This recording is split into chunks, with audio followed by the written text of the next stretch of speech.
Hey guys, welcome back to the Believe, Be Real, Be Bold podcast. My name is Dave Glaser in Denver, Colorado. I wanted to welcome you back to another mini episode. Today's topic is something that I'm very passionate about. We're going to have a conversation around transparency, authenticity, and vulnerability as it comes to sharing too much too early in a relationship. Let's just picture that you're on a first date and the person across from you shares their entire life story.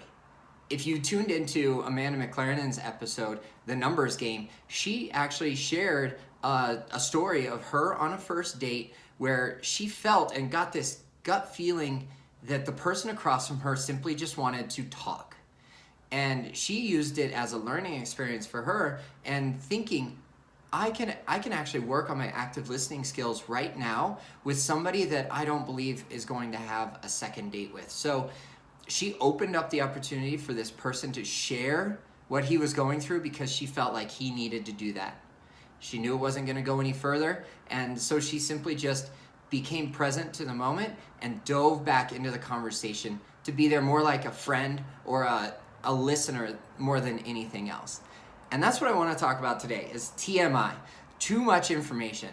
When is an appropriate time to share all of that information with somebody that you're just met and you're just starting to get to know? So if we kind of go back in time before the podcast even started, I went through my breakup in 2017 and I started to feel all this anxiousness and this unsettled feeling that maybe I hadn't processed everything that I could have in my life in order to move forward. So I began journaling and I began compiling a book that has now been released. It's completely free on an app called Medium. Search my name, Dave Glaser, or Aspire Higher, and you'll be able to read a little bit about the last 20 years of my life and why I'm so passionate about fitness and nutrition and sharing its benefits for mental health. I invite you guys to take a look at that book. It would be a huge honor if you took the time to catch up and understand why I decided to write this book, Aspire Higher. The reason why I decided to actually sit down and kind of pour out my message onto the pages of this book is I read a book by Brendon Burchard, and his message in The Millionaire Messenger was, your message has value. Or I want you to think deep. And do you have a message that you feel needs to be shared with the world? Maybe it's your story. Maybe it's somebody else's story that you were close with. Maybe it's somebody that you lost in your life. And you want to share the greatness and the story so that you can impact other people's lives. That's what I do every single day. That's what gets me up and out of bed. My purpose grows stronger each and every day to share the benefits of fitness and nutrition for mental health. And all of those details are written out in the book. A couple months later, I felt like I was ready to date again. So I just happened to jump on Tinder, met a girl, and decided to meet up on a weeknight. We got to talking and the nervousness was past. We started to share more about our lives. I found myself in a situation like Amanda found. I began to overshare a little bit too much about my life.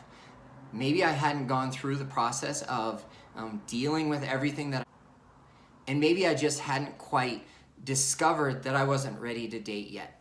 And maybe I was pushing this person away by oversharing. And maybe I was giving away too much information at a not an appropriate time, like a first, second, or third date. But what I found myself is in a situation where I just shared too much information too fast. I was really proud of all the work that I put in with the Aspire Higher book, and I wanted to share that message. I just simply did not know what I was doing at that time. I was basically like an amateur dater after taking about 5 months off after my most recent breakup in 2017.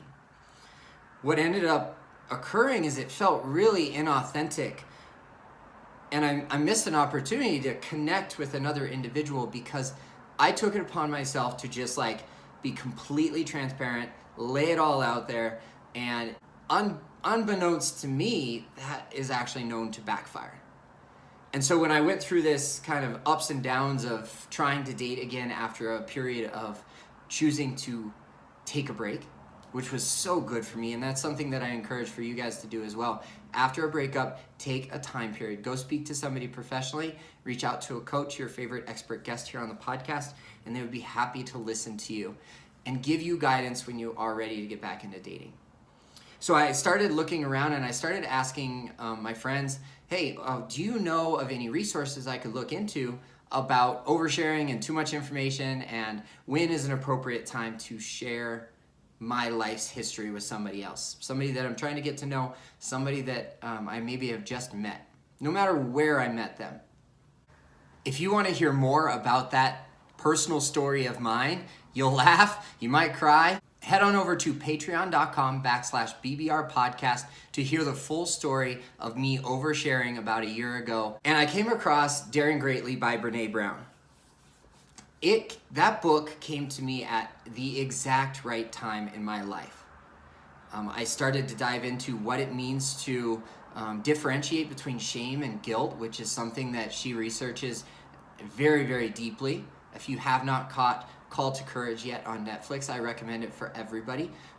Please look that up. Give it that hour and a half. You'll laugh. You might cry. It's an amazing deep dive into shame versus guilt plus vulnerability. And once I watched this movie and I read the book, I determined that that's what occurred. I overshared on the first few dates with this particular person that I met that I was somewhat interested in and wanted to see where it could go. The reason why it ended is, as Brené points out, is that oversharing with the intent to build closeness and to build trust is what backfires on us. And it actually does the exact opposite. So I want you guys to be aware from my experiences what not to do. And then when you are moving forward and you are getting to know somebody, that's why we are talking so much about self-respect and understanding that there are healthy boundaries. When you set intentions and you learn how to manage your own expectations, things can be a very, very beautiful and trusting process, even if you take your time with it. So as a result of reading Daring Greatly at the exact right time in my life, I started to begin to understand what vulnerability meant with authenticity.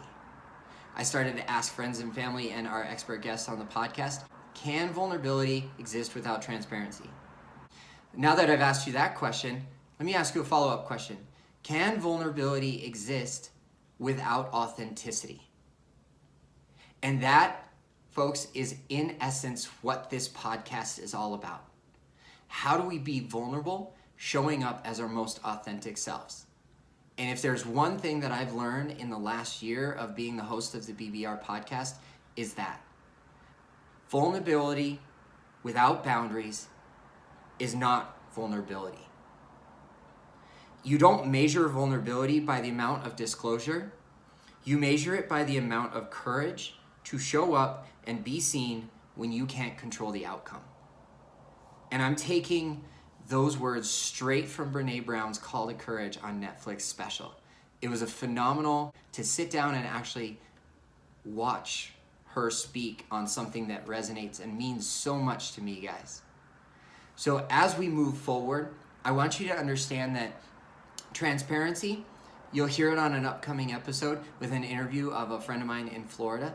She says that transparency is when people can see through you, and authenticity is it's always there on the surface and you actually don't even have to try to see it. And that's a huge difference between the two. Again, I want to thank you so much for taking the time to sit down and listen to this Friday mini bonus episode. Wishing you a wonderful Memorial Day weekend, and we cannot wait to share our next episode Monday morning with Sarah Rabineau. If you have not yet joined our 3-day social media detox, we're going to do that over Memorial Day weekend and every weekend moving forward. They start at Friday at 8 a.m., so head on over to BelieveBeRealBeBold.com and sign up absolutely free. I'll be your guide through 3 days worth of no Instagram, no Facebook, no LinkedIn, no Twitter, no dating apps, and I will show you how you can be more present, more authentic, and create more time to be more productive in every pursuit of your life. I'll talk to you soon, guys. Thanks a lot.